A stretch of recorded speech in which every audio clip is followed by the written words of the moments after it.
10 மாதம் சுமந்திருந்து பெற்றாள்.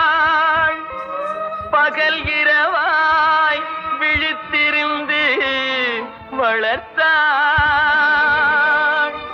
வித்தகனாய் கல்வி பெற வைத்தாள். மேதினியில் நாம் வாழ செய்தாள்.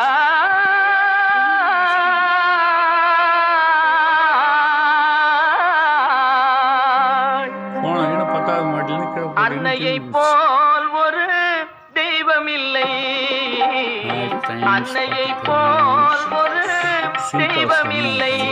அவள் அடி தொட மறப்பவர் மனிதரில்லை, மனிதரில்லை.